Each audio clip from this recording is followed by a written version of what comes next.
Welcome everybody to the 46th episode of Comic DNA, on which we will be discussing iZombie Volumes 3 and 4 by Chris Roberson and Mike Allred. I am Aaron Walther, and with me today is my good friend Luke Thompson-Moritz. Hey. Luke, thanks for being back. Hey, glad to be back. So, we've talked about iZombie before, two previous episodes on the series. One of our first couple episodes, I believe? It was episode 3. Okay. It was one of the first ones. It was actually one of the first. One of the reasons we started this podcast was to talk about that book, because that was one of the first books that I introduced you to. And then some time ago, not too long ago, we talked about book 2 and the show and the recent TV adaptation. And for this volume, we're going to be talking about 3 and 4, which finish up the series. But we're not going to talk so much about the specifics of the plot. We're just going to talk about the general climax of the series and what we thought about it. And we're also not really going to talk about the TV show much. I think I said everything that could be said that I could say in the last episode. Episode you said it pretty 37. succinctly. Yeah, well, no, it wasn't succinct. Oh yeah, I rambled on. we elaborated quite a bit. Yeah, it was quite elaborate. I want to at least make a disclaimer. I don't think it's a bad show at all. It's just not really what I was expecting or wanting, I guess. It's not. Yeah, I should make that disclaimer too. I don't know if this came across in my little rant, my embarrassing rant about television adaptations. I don't really, it doesn't offend me. Yeah.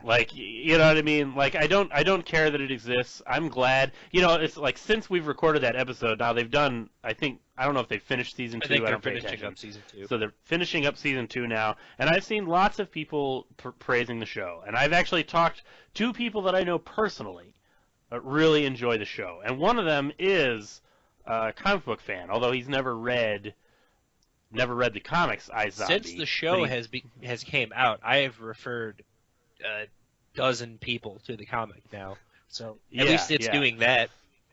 I'm happy it's getting more people interested in the source material. Mm-hmm. And I said before, I think I said this in the last one. I have no idea, honestly, whether or not people that like the TV show would like the comic, because they're so different.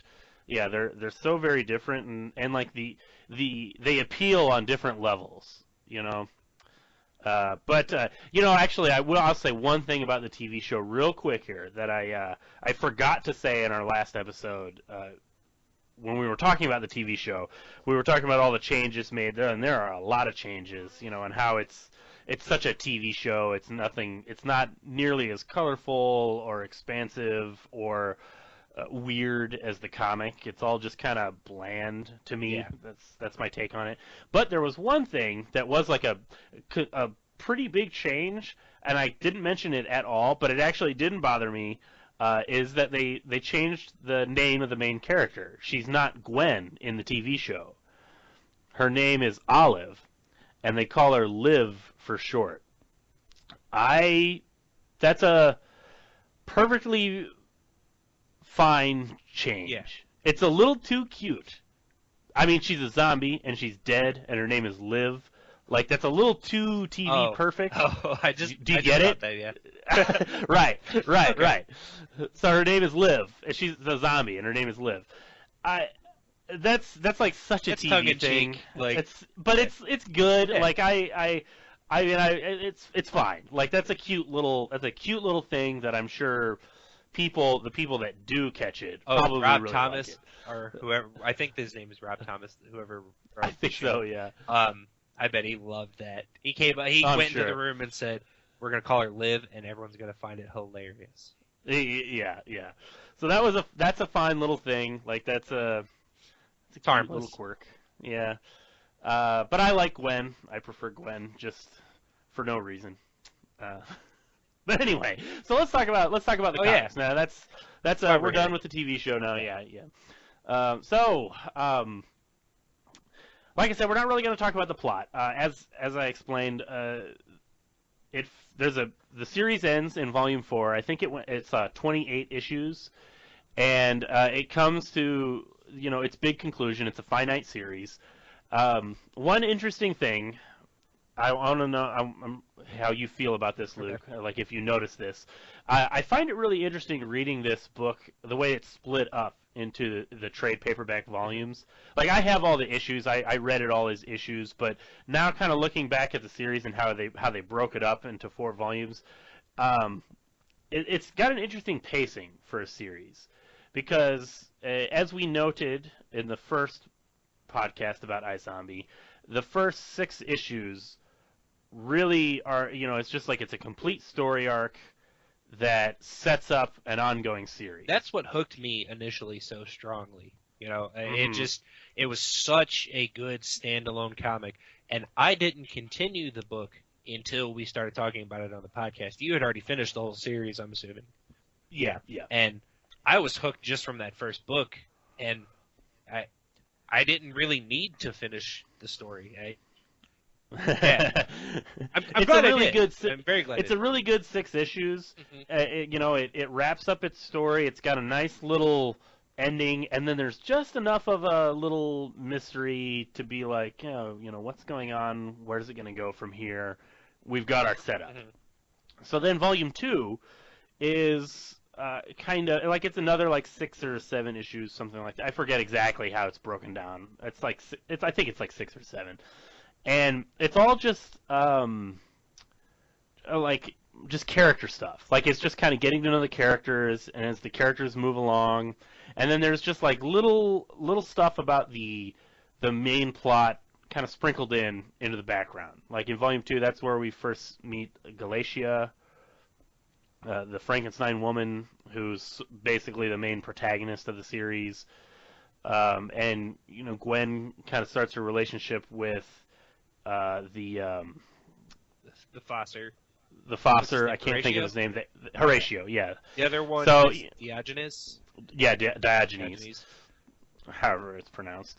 And yeah, and then we get the development of Scott and his relationship with his grandfather, which is amazing. Which is great. It's one of my favorite parts of the book, of the whole series, and you just kind of see this expansion of all these different monster characters and how each character got such a good like a good development arc in that book. Like you were saying, it's all character stuff, and there wasn't really any point in that book, in book 2, that I went, man, I wish that character would have got more. I was pretty satisfied from beginning to end. And then like I said, the ongoing story elements are there, but they feel like the story moves at a specific pace. It feels like I don't want to call it a slow pace, but I do think that by the time you get to Volume 3, the pace picks up quite a bit. Oh yeah. And that's the interesting thing, is I feel like 1 and 2 are kind of separated from like the other volumes. Like Volume 1, you got your story arc, and then it kind of finishes. And then Volume 2 is the next story arc kind of like leans into it, and then you get all this character stuff.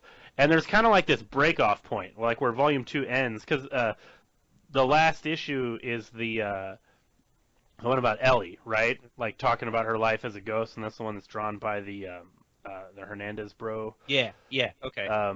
It's been a while since we. Right, yeah, it's been a few months, but so that volume, like you read it and you're like, okay, there's some story stuff, but it doesn't really have like if it doesn't feel like there's a lot of momentum going into the next volume, because it just kind of ends on this little character moment, and the whole, like I said, most of Volume 2 is character moments. Then Volume 3 picks up, and it's just like launches right into the main plot. We got to get this main plot moving. Mm-hmm.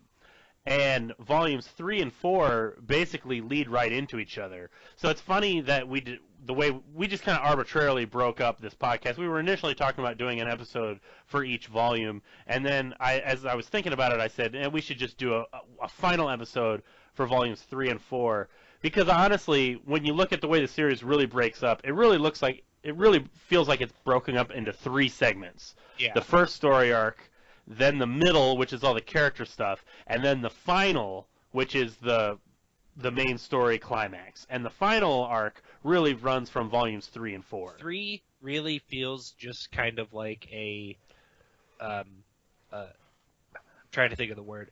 Oh, like you were saying, it really kickstarts the plot, the main plot, like pages into the book. Mm-hmm. It feels like the pacing picks up quite a bit because it's not quite as leisurely, like kind of getting to know the characters. You're already now established.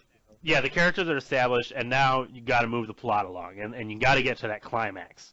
And like one of the things that they did started in volume 3, which is you had the backup segments about the what were they Dead called? Presidents. The dead presidents. Yeah.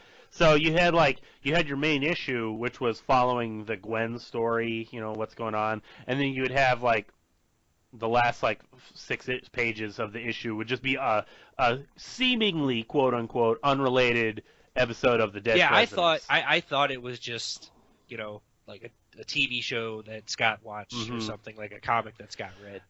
Right, yeah, because they play up how he's a big nerd. Yeah, and it's like then in I believe it's at the later on in book 3 when they actually show up to the town. It was kind of a reality check, like, oh, these are real characters, okay. Right. And eventually, yeah, they cross over, like you're saying. So it starts off as like a separate story arc, the Dead Presidents, and then it kind of intertwines with the main story arc. But it's interesting the way they did that, how it was basically just like a backup segment. One of the things that I found, just a thought that was in the back of my head as I'm reading this, was I wonder how much advance notice they had on when the book was ending.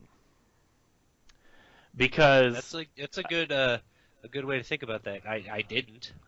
Yeah, because like I just kept thinking, like, I mean, with a comic book series, like, it's so hard to say, like iZombie was, I think it was pretty popular. I don't really know what its sales numbers were, but it was a Vertigo book.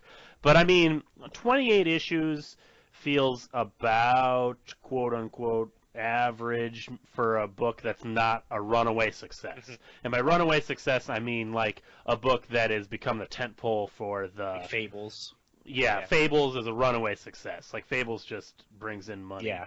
And like Preacher was a huge success, and that went like 60, 70 issues, something like that. So 28 issues is a little light. I would have liked it to go longer, certainly. Mm-hmm.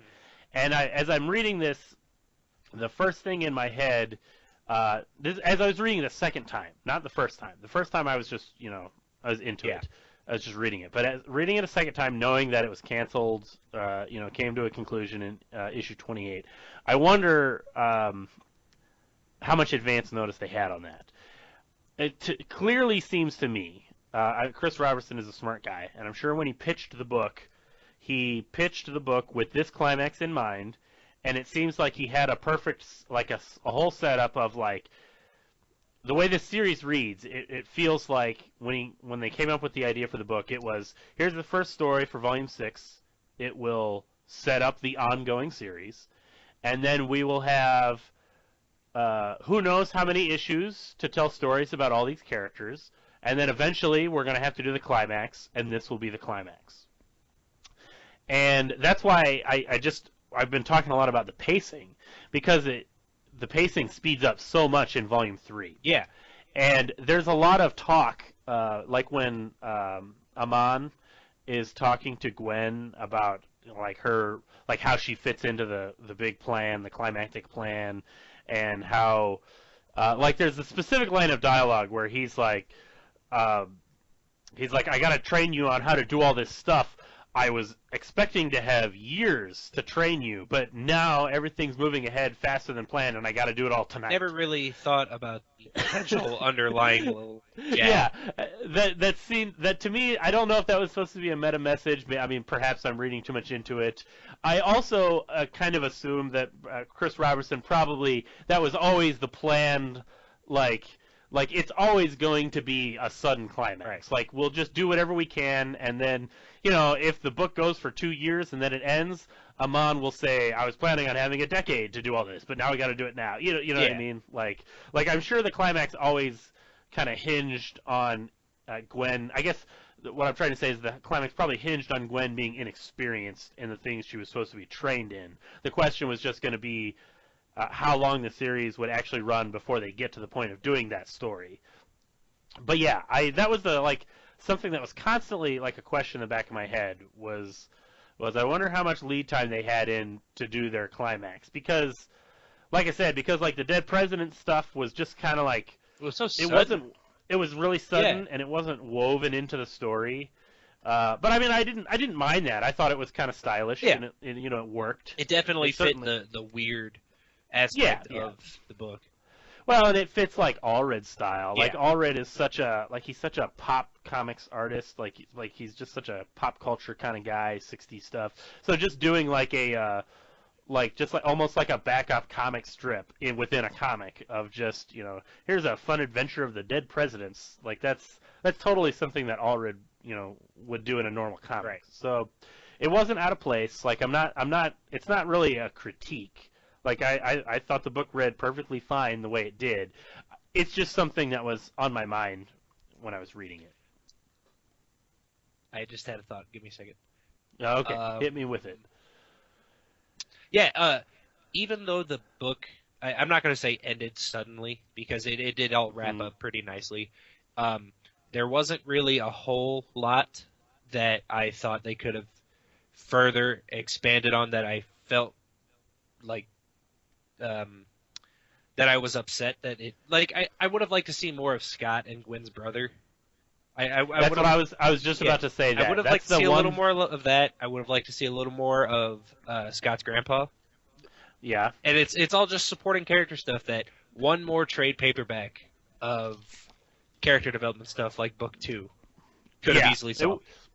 I think, like, looking at this, like, on a macro sense of, like, on how these books are broken up, I really, really would have liked if, like, book 1 was your setup and kind of like introducing your main plot. And then book 2 is your character stuff. And then book 3 is like a hastening of the plot. Like you get a bunch of more plot details and everything kind of like falls into place of to where it's going to go. Right. Then book 4 is like more final character stuff. And then book 5 is your big climax. I really would have enjoyed that. Yeah, one more trade paperback just to finalize these character arcs would have just been astounding. Yeah, just a little bit more room to breathe. Right. Would have been great. Yeah, because specifically, Gwen's brother, how he, he wants to be a comic book artist, and there's the whole subplot about the, what's the character's name, the Phantasm. Yeah, I believe it's the Phantasm. Which it's like that's such a great concept that just like, I mean, it was done. I liked the way it was done in the comic, but I really would have liked to have seen more about how he gets possessed by the Phantasm, and then that disrupts his relationship with Spot. Like that whole thing too of kind of Spot like Spot, the were-terrier character, Scott kind of coming to terms with him being gay, and I really liked that. I liked the relationship stuff of the way he was like. It was all. I mean, he kept. This kind of goes in with what I was saying about how I wonder how much time they had, because like Scott kept saying like, oh, this is all happening so fast. I don't know how to deal with this. Which, excuse me. Which is a perfectly natural thing. For teenagers in relationships. That's not like I'm. It totally fit the series, but like I would have liked to have seen more of that, especially with how. It's a classic superhero drama relationship where the one character is like holding a secret from his significant other. Significant other's romantic interest, and in this case, it's that like he's literally two different personalities, and one of them is gay and one of them is not gay. That's great. Like that's so great. I really would have loved to have seen more of that. Of Gwen's brother. I can't think of his name. We keep calling him Gwen's brother. I can't remember his name. I would have loved to see more of him, like, trying to live his normal life. He wants to, he's got ambitions. He wants to be a comic book artist. He's gay. Finally he found someone. He finally found somebody that he likes, and he wants to be in a relationship. But his alter ego, which is this ghost that's possessing him and doing superhero stuff, is not gay, and he doesn't like it. That's like classic drama. That dynamic is astounding, and it's so perfect. We only got a taste of it. Just enough to like make me sit here and rant about it on a comic book podcast. Oh, it was so great. I'm not even joking. I would love to just see another miniseries about those characters. Oh, that would have been astounding. Just like a couple issues of them finishing their arc. Oh, I mean, they could easily do just like a 6-issue series of Phantasm, and just like total like pop superhero stuff. But the twist is that the guy's gay, and his alter ego isn't, and that's the stress. That's the drop. The hook. Hopefully, Mike Allred gives us another courtesy listen and gets an idea. That's true. We should say that. I gotta really thank Mike Allred. We tweeted our last episode, and he was very kind and retweeted my tweet about the episode, and I think he said it was a very interesting discussion. And thank you, Mike, for even listening to it. Yeah. Much less retweeting it. We really appreciate that, of course. And of course, if you're listening to this one, keep drawing awesome comics, because we are big fans. So hopefully, I would love to see another series like that. I thought that was out of everything that's in this whole book, like talking about volumes 1 through 4. I think that was the most underutilized, the most unrealized potential.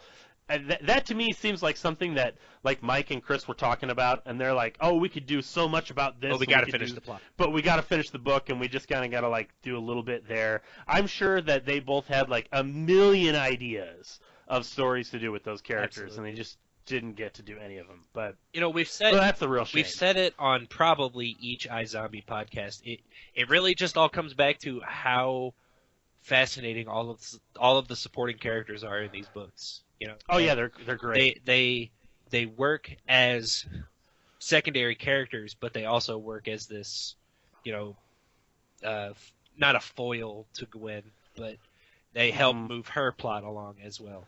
And yeah, they all fit into the main plot and into her life, or her non-life, as it were. But then they've also got their own things going on. Exactly. They're just so interesting. I just want to know more. I just wanted to know more about them. The book really has a fantastic supporting cast, which, as we said, I'm not going to keep repeating the point, but as we said in the previous episode talking about the TV show, that is something that the TV show lacks. The TV show just does not have the interesting supporting cast. It doesn't have an Elliot, it doesn't have a Scott, it doesn't have a Horatio. Right, it doesn't have any of that. Maybe, whatever. That's neither here nor there. All I'm gonna say. Yeah, neither here nor there. It is what it is. But I love the supporting cast in this book. I also what was I going to say? It was something about the dead presidents. Their introduction to the book, or to the main cast, especially having them. I think they came to the town at the end of book 3, right? Yeah. Okay, having them run in with the Fossers was just so perfect. Oh, it was great. Yeah. I mean, it's another just like classic tension of you have Gwen stuck between these two factions. One of them is monster hunters, and the other one is a team of government secret agents made up of monsters. And they both want Gwen for their own reasons. It's perfect. It is perfect. I loved talking about the dead presidents. They were cool characters. They were fun, and it was a good way to kind of get the exposition of the plot out there. I did love the joke, just talking about one specific joke I thought was great, was the Russian scientist, the brain in a coffee pot. What was his name? Dr. Kovsky. And it was such a great joke. They find him and he's just a brain in a coffee pot, and one of the characters is like, I guess we should call him Dr. Coffee now, huh? That's great. I keep flipping through book 3, and I just keep the scenes that keep jumping out at me the most. And it's, yet again, I wish it could have just been expanded just a tiny bit more. Scott's grandpa. Just this little chimp walking around in a bathrobe, smoking a cigar, wearing a poker visor. Oh, it's great. Just visually, it's so hilarious. There's just something funny, just perfect about a monkey acting like an old man. I mean, old men basically look like monkeys. More or already. less, just little shriveled chimps. That's perfect. I'm trying to see if there's anything else I want to touch on book 3. In book 3. Mostly, like we were been saying, book 3 mostly just, moves book 4 into. It just kind of sets up book 4 through the main story arc. Was Frankenteen introduced in book 3? Yes. I think he might have even been he was set up in book 2. Yeah. Because I loved importance was. Who was he prior to the Frankenstein? He was one of the vampire girl's boyfriends. Oh yeah, the newest recruit to vampire. It was her boyfriend. Yeah. Okay. And then he got killed, and Galatio was going to turn him into a Frankenstein monster. I really loved all the Frankenteen stuff, like how he's just some hunky dude, and he gets turned into a Frankenstein monster, and then Ellie just falls in love with him. Falls in love with him, and it's just a ghost of a Frankenstein monster. It's perfect. Just some super hot brain dead dude and some bubbly ghost. They're a perfect couple. I also love the dynamic with the vampire assistant. How she also is in love with him. It's just that plot could have been so easily adapted to the TV show. It would have fit. So well. Yeah, that's another fun comic book relationship situation where you have two girls, both kind of in love with the same guy, and one of them's a ghost and she can't touch him, so they work out a deal where she can possess the other girl so they can be together. It's nice, it works. It's fun drama, fun tension. I really liked the little Diogenes sub-comic in book 3, showing how his early life as a foster. Yeah, no, that was a good one. That was a good little history of the Fosters, kind of get you to understand. And I mean, it set up stuff for the main plot too, the main climax. But that was good. Talking about the first, when he was a rookie, and his first partner was the woman who was Horatio's mother. Was that Horatio's mother? Yeah, that was the whole thing. Oh, that was the whole thing. The story ends with him talking about how Horatio's, I forget what the actual line is, but there's a little thing about how he has his mother's eyes. His mother's eyes. I just hope he doesn't share her talent for understatement. Yep. Yeah, I did not even catch that. Wow. Wow, that made me like it way more. Yeah, that was good. Did you like that it's not necessarily the final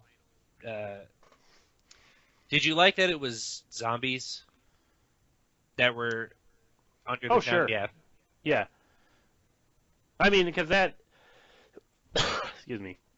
I mean, that just works again with the whole Gwen's a zombie, so it's from a story point it works because it's a reflection of the main character. Right. And it makes her question, who she is, what is she? Is that all she's going to be? Just, another one of those zombies? Why is she different? It just adds to the story, and it works. Yeah, it adds more depth to her character too. Mm-hmm. I didn't initially, whenever they stumbled across the catacombs and it was just zombies. At first, I just kind of sighed. I was like, oh, I thought it would be something a little more unique. Yeah, but it really grew on me as the story progressed, because then I started making the comparisons to Gwen and and how it fits into the overall right plot. Yeah.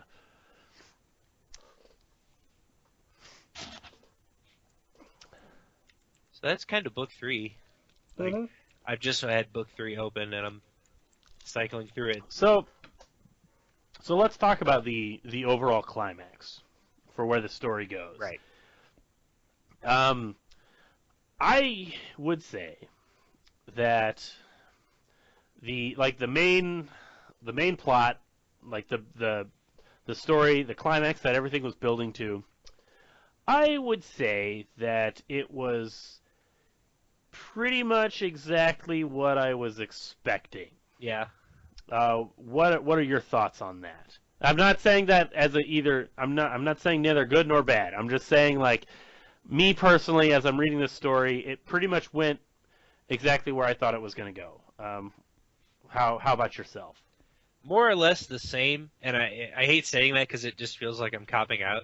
But yeah, it was not predictable, because how can you predict a giant like tentacle monster out of the sky? Well, not to sound dismissive, because I really actually enjoyed the climax. Yeah. But once you kind of get into this whole like it's the world of iZombie. It's full of monsters, and they're talking about how one of them's trying to summon some ancient beast from like another dimension. I can understand why you not to sound judgmental of you, Luke, but I know you're not that familiar with H.P. Lovecraft. No, not even a little bit. Right, not even a little bit. I am familiar with H.P. Lovecraft, and he's kind of a go-to for horror stuff, especially comic book horror. I think there's a lot of comic book creators that just really are fascinated by H.P. Lovecraft, and rightly so, because he was a fascinating person, and his stories were so unique and different, and also, he was a figure who sort of like he never got his due recognition in his time. And so as a result, I feel like there's a lot of people that are like really sort of like feel like a responsibility to like keep paying homage to Lovecraft, and maybe that's me reading into it too much. It just, in a monster world universe where all monsters are real in some way, when you talk about characters summoning beasts from another dimension, to me it's very obviously going to turn into a Lovecraft pastiche. And specifically like with what we were talking about with this book, how it's this book style, all the monsters are stylized off of pop culture monsters. Right. There's zombies, werewolves, ghosts, vampires. So that perfectly feeds right into that. Exactly. Yeah. Stylistically, it's perfect. So Lovecraft is a pop culture, monster. Cthulhu is a pop culture monster. So it makes sense that there is a type of a Cthulhu in the series, and that's also the thing with Lovecraft, is that his monsters are the end-all, be-all monsters, because they're basically gods from other dimensions that humans have no hope of ever defeating. And the whole purpose of Lovecraft's stories was not to beat the monster, but to just be really depressed about how pointless life is, because some monster's going to kill you. That's Lovecraft. And that was echoed throughout the story. I liked the way, it gets to the climax, and we're talking about, like, Amon's big plot of, like, how, like, let's talk a little bit about that. Let's talk about Amon's place in the climax. So, I don't want to give, like, the whole plot away, but we're just going to talk about it, because there's no way to really talk about it without kind of, as I just said, if you're familiar with this book and you're familiar with Lovecraft, you know where this is going. The bad guys are trying to summon an ancient beast, which is a Cthulhu-like character. They have no control over it. What's that? And they have no control over it. Exactly. Yeah, it just goes haywire. It's just a destroyer. Yeah. It's just a beast that's going to come through and destroy the dimension. But the bad guys think that they can control it, and that's why they're hubris. Yeah, classic hubris, bad guy hubris. They're going to control the real evil. They're going to control it, and the good guys say that you can't control it, and we have to destroy it. It's your very basic setup. But let's talk about Amon's place in this. He's taking the spot of the good guy, who's saying you can't control it, you can't destroy it. He's taking a very like a moral neutral, almost an amoral stance of he's not really a good guy. Like, I mean, that's been his thing throughout the whole series, is that he's not a good guy. Like, he's set up as sort of a villain in the first arc about how he's the murderer of the guy whose brain Gwen ate, and she was trying to solve the murder, which was something that I absolutely loved about the first story arc. How it sets up it's going to be this big mystery, and she eats the brain and she gets the memories. Now I'm going to go solve the mystery, and then immediately she meets Amon, and he's just like, oh yeah, I did it. It was me. It's not a big mystery. And then his whole thing is like, well, he was a bad guy, so I don't feel guilty about eating his brain. He was like, he beat his wife, and he was a terrible person. And then that sort of sets Gwen with this like moral quandary of like, what's going on here, So Amon has always had that sort of like moral neutral stance, and his place in this is that he's trying to prevent the next coming of the great beast, Zitalu, something like that. I'm not looking at it. I don't have the comic in front of me. I'm not looking at it. It starts with an X. I know that. As most things do.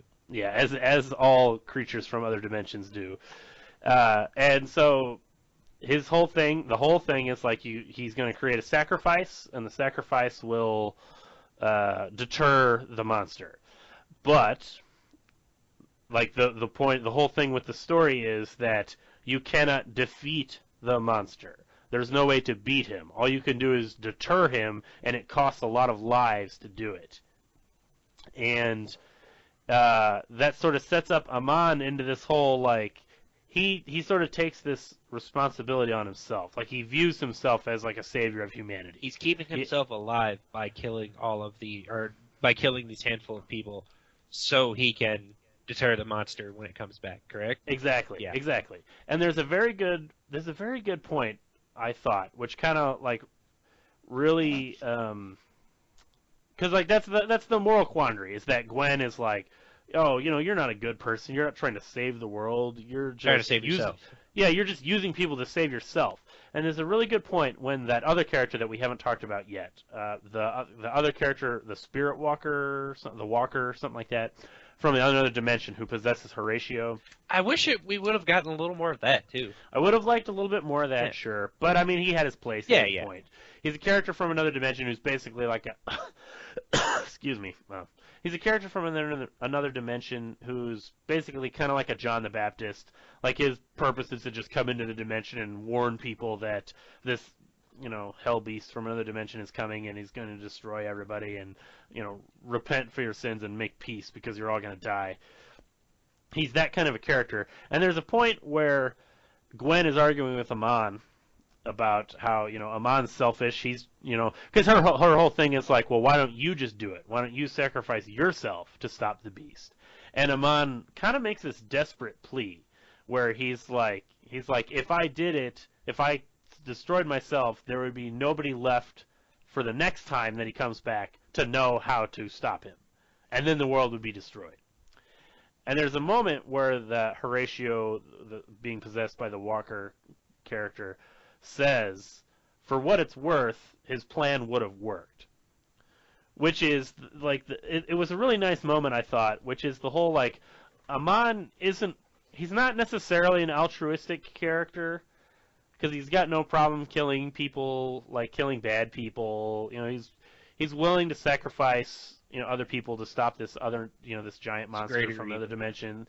But, on a very macro sense, he is somebody who looks at the big picture. And he's looking at it as if 100 people have to die every couple hundred years to prevent this monster from destroying reality. Oh, yeah, exactly. Well, I mean, the whole universe, like the dimension, from killing everything. He says that's, in his mind, he rationalizes it, which, a lot of people, it's this whole, like, a lot of people don't want to think about things on that level. But he's perfectly, like, he's rationalized it for himself, This amount of people have to die in order to save an amount that is 100 times that or more. He's okay with it, which means he's got no problem doing everything it takes to ensure that plan, succeeds. And that's what's the moral quandary from Gwen, because Gwen is looking at it from a very personal standpoint. And I mean, that's even the whole climax. The whole thing of she kind of concedes this whole I understand. Okay, fine. We sacrifice everybody in this town, and they all die, and that saves humanity. Fine. but my family's in this town. My friends are in this town. I can't think about that. I can't think about my family and friends all dying. And so she brings it to this personal level that Amon is completely detached from. Like Amon's like only relationship is his wife, which is a tiger that can turn human once a year. So his closest relationship with somebody that he meets once a year. He's successfully detached enough to be able to take on this responsibility. Yeah. And I guess what I'm saying is I really liked it because there is no clear like good guy, bad guy. Like Amon is not really ever set up to be like he's not wrong. I think I just want to stress that over and over again is that Amon is not wrong and his plan would have worked and it would have been a rational response to Cthulhu coming through the dimension and killing everybody. As rational as one can. Exactly, as rational as somebody can be in the face of an irrational monster, right. like Zitalu. So I liked that, and I liked that not to give away too many spoilers. That was the correct name for what it's worth. Zitalu. Yeah. So Zitalu, which is a Cthulhu stand-in, and I like that Gwen eventually found a real solution that essentially saved everybody, without going into too many spoilers. But it was a nice conclusion, and it's sort of what I expected. It was bittersweet. It was a little bittersweet, but it worked. It worked really well. Oh, Gwen's brother's name is Gavin. Gavin, yes. I don't know why it was blanking on me. Yes. I keep seeing remnants of him in book 4, and it just keeps circling back to I wish we could have got more time with him. That's okay. You ain't kidding. More of Gavin, please. Yes, I would have loved that dynamic. Mm-hmm. And then, friggin' Scott's grandpa dating Dixie. Oh, the waitress? Yeah. And you find out she's like a secret badass. Oh, it was great. Yeah. It was fun stuff. Just one more book. That's all. Oh, yeah. So it goes. But one other thing I think it was in volume 4. I was going to talk to you about this. Okay. I liked the issue that was talking about the rock band. What were they called? The rock band that first encountered Zitalu. Like Zitalu almost came through the dimension through one of their concerts, and everybody thought it was like a psychedelic experience. I just passed that page. Hold on. Mm-hmm. I believe it was book 4. Yeah. Yes, it was book 4, and it was a guest artist. Yeah, it was a guest artist. It showed how I can't remember her name. It showed one of the dead president's origins. Oh, it was Kennedy, right? Yeah. I believe so. The black zombie girl. Yes. It was like her first mission or something. That was because that was a nice contrast to the Diogenes, the Fosser, that issue talking about his first mission, also encountered Zitalu. And then, Kennedy is talking about her first mission. I think it was first mission or an early mission where she encountered Zitalu, but she didn't realize what it was at the time. Right. So, again, that was good character stuff, but it moved the plot along very specifically. But there was one thing that I really liked was that band, Ghost Dance, yes, the psychedelic 70s band Ghost Dance. I'm sure you didn't catch this, but they were very obviously a stand-in for the band Hawkwind. I did not. I was going to say Grateful Dead. No, not Grateful Dead. Hawkwind, which is the band that Lemmy of Motorhead played bass in before he got kicked out, and eventually went on to form Motorhead. But because there was the whole thing with the writer who was teaming up with the band and writing stories. That guy, what was his name? Adam Morlock. Adam Morlock. Yes, that guy is a metaphor. He's a stand-in for real-life fantasy science fiction author Michael Moorcock, who has written a ton of books, and he was collaborating with Hawkwind in the 70s and was writing like short stories and poetry for their albums and creating concepts for their concept albums and stuff like that. So like we listened to one of the Hawkwind albums pretty regularly. I think In the Hall of the Mountain Grill, and I forget the other one. Hall of the Mountain Grill is the only one I like to listen to because it's got the most Lemmy on it, I think. Yeah. And Hawkwind's a fine band, but I'm mostly there for Lemmy, I will admit. I just caught it too. The lead singer's name in Ghost Dance is John Hawk. Yeah, exactly. Yeah, John Hawk. Another little illusion. That's the word I'm thinking of. Illusion. It's all an illusion. Allusion, like A-L-L, not an illusion, like yes, like magic tricks. I loved the really, really heavy foreshadowing they did when they introduced the band and showed how that night changed the rest of their lives. Oh, sure, yeah. That was just good. such good foreshadowing of how serious this thing was. Right. How serious Zilatu was. Zitalu. Oh, that was so well done. Yeah, I liked it, and that was like, I think what's really cool about iZombie is that it's it's a fun pop culture book. I mean, we've got all these references to, classic literary and movie monsters, as we've discussed. You've got zombies, werewolves, vampires, mummies, Frankensteins, ghosts, phantasms, poltergeists, the whole thing. You got all these things.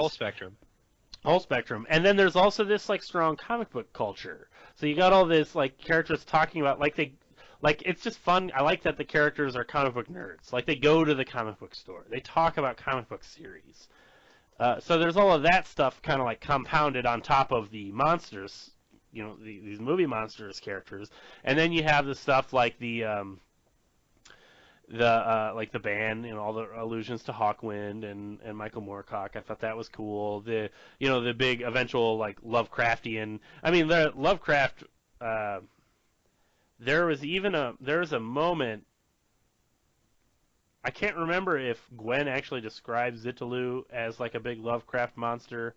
There's some specific references to Lovecraft. I think there's a shot of a cemetery, and there's 3 headstones, and they all have famous horror writer names on them, and one of them is Lovecraft, and maybe the other one is Mary Shelley, who wrote Frankenstein, or some kind of allusions there. But yeah, there's a lot of stuff. If you like all of this stuff, if you're familiar with horror movies and horror writing and comic books and pulp TV shows, old serials and stuff like that. This is all just one big homage to all of that. Very much a love letter. Yes, you could tell. Yes. You can really tell how much he cares about all of these specific scenes that he's referencing. Well, and it's kind of it's just kind of all this stuff, all these things that we've seen from other pop culture outlets, all these monsters and comic books and TV shows and rock bands, and all just kind of put into a blender and filtered out through Mike Allred's amazing. I should say, I gotta clarify, Mike and his wife Laura Allred's amazing art style, because her coloring is just so perfect on these books. That's the Allred style. It really is the team. The cover alone on book 1. When you first recommended me the book, I wasn't really sure what to expect. When I saw the cover as an artist, I knew I was just gonna love it. Yeah.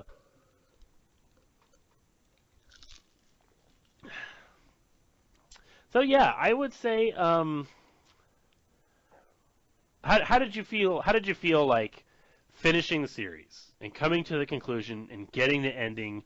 What was your first just kind of initial feeling after I finished the series? Yes. I wish we could have gotten more of Gavin. Absolutely. Gavin and Spot. But Spot. Yeah. most importantly, the last page is the whole Gwen is one with the universe kind of thing. Mm-hmm. It definitely wasn't what I expected upon reading the first book or the first trade paperback. The first volume, yeah. Yeah, that's definitely not how I expected the series to end. But I had no idea what I was in store for. I was really happy I read it. Mm-hmm. Most importantly, I really grew attached to these characters just throughout reading these books for the podcast. So seeing them all have a happy ending was really really really nice. Yeah, I couldn't think of a better word. Well, it's nice. Yeah, it's a nice ending.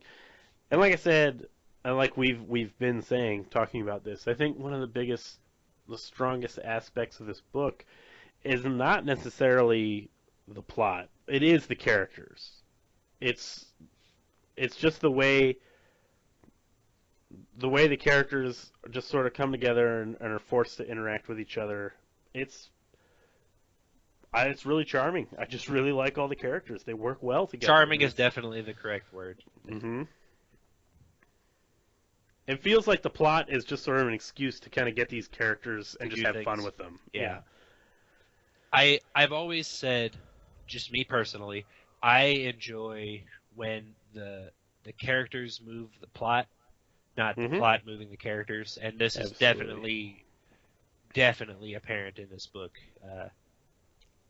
It was really about just getting to care about these characters. Yeah. I liked it a lot. I was sad to see it finish as early as it did. I would like to see more. Of course. Mike Allred and Chris Roberson, they're both keeping pretty busy these days. What's Mike Allred doing recently? Besides, he did the intro to iZombie, the show, right? Right. He's been drawing Silver Surfer. That's right. Mm-hmm. Which I you can definitely tell it's Mike Allred. Oh, obviously. I mean, when Mike brought Allred. that issue into work, that I knew it instantly. He's a guy that's sort of like. Does his wife Laura color Silver Surfer? As far as I know, yeah. Yeah. He's a guy that's just like his style is just made for Silver Surfer. I'm surprised. I'm kind of surprised that it took this long for him to draw Silver Surfer. Yeah. To be perfectly honest. But yeah, I mean he's perfect for it. Has our boss Roger read that Silver Surfer yet? Yes, he has. Did he like it? He liked the art a whole lot. Okay. I think that was the conclusion. He That's wasn't too taken in by the story, but he liked the art a lot. That's fair. Did you? You never got Roger to do Fantastic Four Silver Surfer, did you? No, I still want to do that podcast with him. We're going to do it someday. That's never going to happen. No, it'll happen. We'll see. Yeah, it'll happen. Ultimately, though, barring that one extra trade paperback, I am very satisfied with how iZombie came to a conclusion. Yeah. Barring having that extra trade paperback to see the character development arcs finalize, I thought it ended really well. There wasn't many cliffhangers that I needed to know how they ended. Yeah, it all wrapped up pretty nice. Yeah, everything wrapped up. It was a conclusion, and it was satisfying, but it did leave me wanting more. Yeah, just a little bit more with the characters. But I thoroughly enjoyed it. I think this was the first Chris Roberson book I'd ever read. I've since read a few more by him, but I don't know a whole lot of what he's been doing. I haven't really been following him. This was my first Mike Allred book. Yeah, see that's so. Yeah, you've got to read Madman. We've got to do a podcast on Madman. See what you think about that. I'll come back for that. I've been planning an episode about Madman. Chris McJunkin, artist that I work with on Zero's Heroes, he's a huge Mike Allred fan. Loves Madman. So we're gonna do an episode on Madman at some point, and I'll have you read that, and so you can kind of compare, because Madman is written and drawn by Mike Allred. Oh, okay. It was sort of like his big his first big Writing self-published debut. work. Yeah, well, his first big kind of break into the industry. Okay. Was it before this? Oh yeah, well before this. Mad Men has been around for 20 some odd Is it finished years. or is it still going? It's just kind of just something that he always keeps working on. Okay. But yeah, no, Mad Men is great. Ultimately, too, the whole reason I wanted to be part of this podcast with you was so I could learn about more artists, more comic book writers, and I'm still new to this, even after I've been on a couple dozen episodes with you. I still know barely anything. It's such a huge, expansive scene that Yeah, there's lots of people out there doing comics. I think this might have been my first comic that I read that wasn't superhero related. Oh yeah, probably. Because when you introduced this to me, it was right when we met each other, pretty much. Yeah. And that would have been 6 years ago. Yeah. Yeah, 5 or 6. Yeah. But yeah, this was so eye-opening for me because even though I like superhero comics enough, it was really exhausting keeping up with all sorts of modern events and crossovers, and it's a lot. So this was really eye-opening for me in a way that there was comics out there that were astounding that didn't have to be about superheroes. Oh yeah, definitely. That was really nice. Yeah, I was just doing my part as your local comics guru. Don't use the word guru. You're not a guru. Thank God for that. Yes. Any final thoughts that you want to touch on before we put iZombie to unfortunate close? Yeah, close the coffin, as it were. Hey! There's probably a better pun, but that's all I got right now. That's fair. Coffin, that's more of a Dracula pun, not a zombie. Well, she lives in a crypt. She lives in a crypt, that's true. In a coffin. She sleeps in a coffin. Big stone coffin. All right, fine. Yes. It's good enough. I'm helping you. Yeah, I know. I'm reverting to my natural self-deprecating. Oh, I've got the comic open right now. Book 4. And apparently Chris Roberson wrote a Cinderella thing. Oh, yeah. He did it's a Fable spinoff. Oh, is it? Yeah, Cinderella as in, Cinderella, the classic fairy tale, as represented as a character in the Fables, universe. Yeah. Because she's like the spy for Fabletown. Like Don't forget about Fables too. We're gonna do a thing on Fables just to get you to play Wolf Among Us. That's true. I do need to play that. It's good. I mean, it's really good. We can compare the comic and the game. Yeah. Yeah. It's very easy. So. That's good. I like things that are easy, especially when it comes to games. But yeah, any final thoughts on this wonderful series? I think I've about said everything I could say. I mean, I loved the book. I'm a big fan of Mike Allred. I love Mike Allred. I pretty much will read anything that he draws, and it was it was a journey. It was a journey. Well, I was gonna say it's a fun, I like things that are different. I like comics that are different, and this is something that stands out as being very unique, very much like this is the kind of book that could have only been drawn by Mike Allred. I can't imagine anybody else drawing it. That's fair. I don't know enough about Chris Roberson to say that this is the kind of book that could only be written by him, but I'm willing to say that now just for the sake of the podcast. It really is just a beautiful product of two great minds, Roberson and Allred, and I can't imagine anybody else doing it. And that's what I like about comics. I like comics that have personality to them. Yeah. And that's what this book has. It's got so much personality. It's great. It's a great book. Yeah. And like I've been saying, this book is very close to me. Mm-hmm. It was a very It's an important moment in like your transition to like being a comics fan, like greater comic art, not just fanboy. I don't want to use the term fanboy. I don't. Yeah, because I didn't even really read that many Marvel right, comics. But just the general expanding your horizons expanding your understanding of what comics are or can be, and as opposed what to just what they can satisfy as a medium. Yeah, exactly. Expanding your understanding of what makes a comic book more than just legacy characters from superhero publishing houses. Yeah, thank you. Yeah, that was well said. That's exactly what it was. I know. I've been there. I've got my own books that were like that for me. Yeah. I can't remember any of them off the top of my head, although there are probably some Alan Moore books. That's probably what they more than likely. More than likely.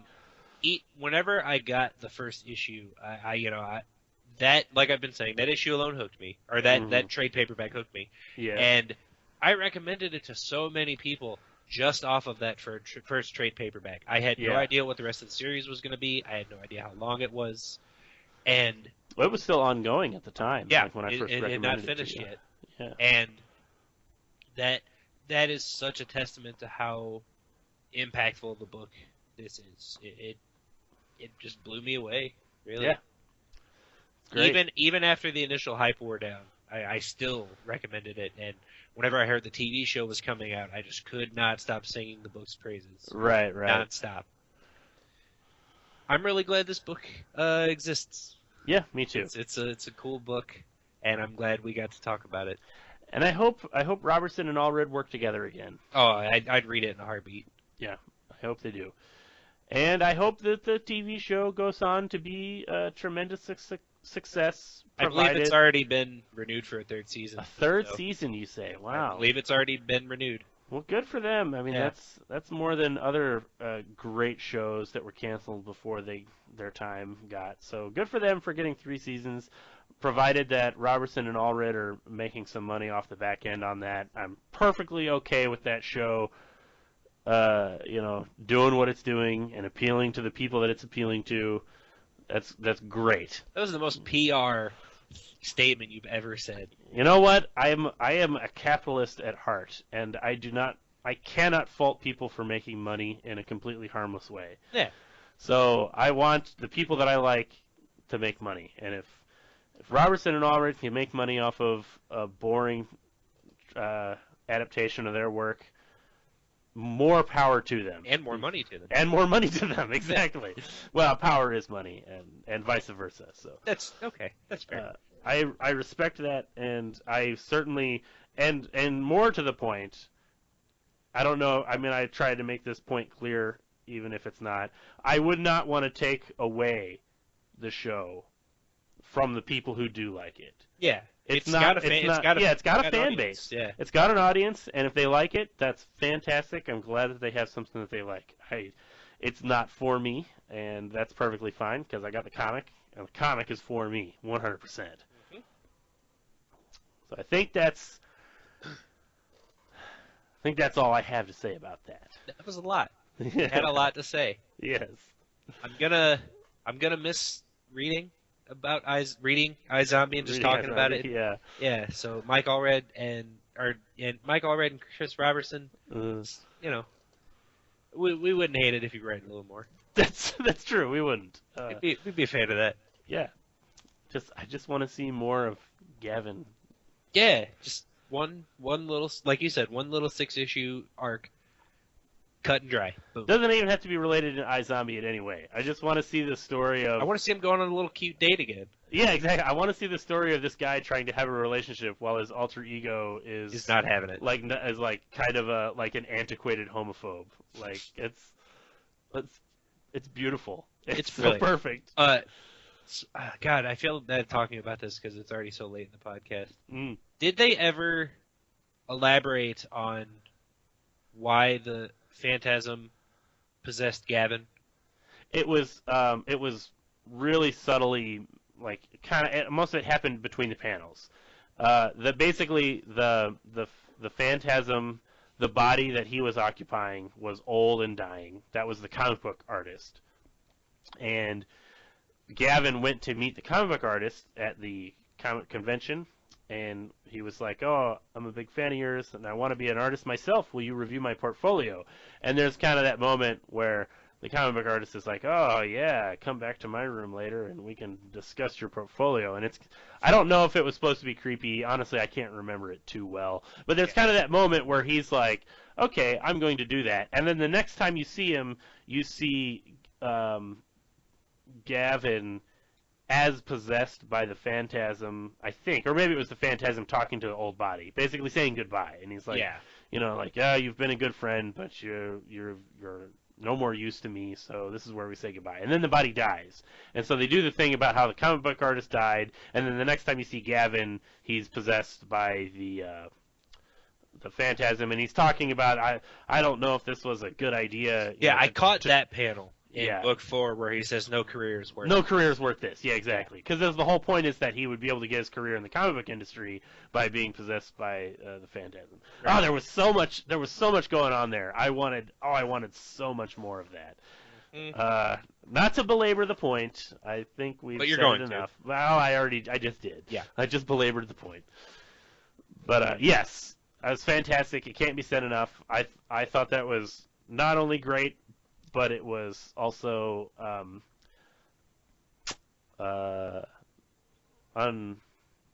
felt unfinished. Yeah. So underutilized. That's what I'm thinking of. So other than that, though, fantastic. Mm-hmm. And I think we're just gonna wrap up this episode. We spent a nice hour talking about the series. Yeah, and the series. Yeah, that does it for iZombie. Does it for this episode. Is this the first series you finished on Comic DNA? The first full multi-part series. Yes, it is. Yeah, because this was one of the earliest episodes we did. It took us a long time to eventually do book 2. But yeah, I'm going to be doing Skull Kickers soon, in a few months. Okay. We're gonna finish up Skull Kickers, John and Josh and I. For listeners who've been listening to the podcast, we've been doing that book. We've been doing every 2 trade paperbacks, and Skull Kickers finished a few months ago. We just haven't.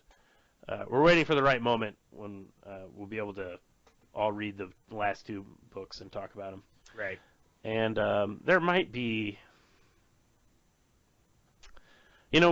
I always meant to do more Scud. We read the first 3 issues of Scud. I would love an excuse to hang out with Greg again. Exactly. I gotta call Greg and ask him, like, hey man, you want to read some Scud comics? And I'm sure he will say, oh, right on. Yes, I will. Yes, I will read some Scud comics. And we'll have a beer and talk about Scud. So that'll probably be good. Maybe we'll do that one in the near future. No promises. As anybody who's been listening to this podcast may have noticed, we're not really on a regular schedule these days. It's mostly just because I've had a lot going on. I know if you go to my regular website, newhavencomics.com, where I have my old comics, web comics that I did, Zero's Heroes, and there's some other stuff there, you'll notice it has not been updated in a long time. And there are no good reasons for that, other than I've just been I actually have been busy with some other stuff. I've got some new projects that I'm just about ready to announce. I'm just kind of waiting for a few things to fall into place. But and Birdlander? Well, I was just about to mention that. Until that all happens, I do have a regular comic a regular webcomic that is currently being updated every Monday and Thursday, called The Birdlander. It's written by myself, Aaron Walther, if you didn't catch it at the beginning of the podcast, and it is drawn by my new hetero life mate, Ed Bickford, and it is thebirdlander.com. You can read that comic. It's my new favorite comic, not because I'm writing it, but because Ed is drawing it, and I'm a huge fan of his work. So please, if you've enjoyed listening to me babble on about these comics, check out my own comics. Please check out The Birdlander. This year we're doing a big push. We're going to have a trade paperback ready for next year, and we're really just trying to get the word out on the comic. So check it out. I implore you, and I thank you. And in the meantime, in the second meantime, you can find other stuff that I rarely post on my own website, aaronwalther.com.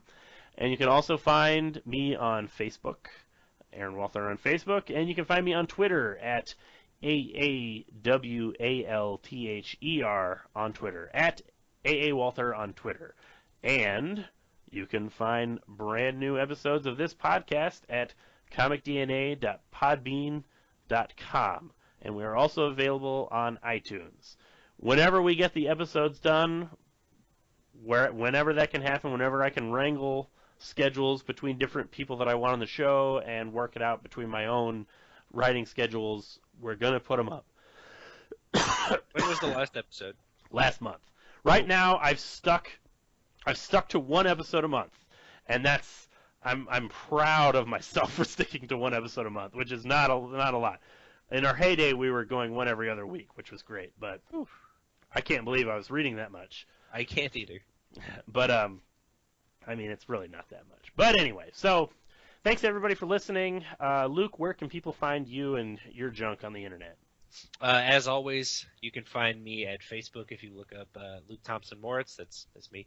And you can find me on Twitter at Luke T. Moritz, Moritz. I don't post to Twitter as regularly as I should.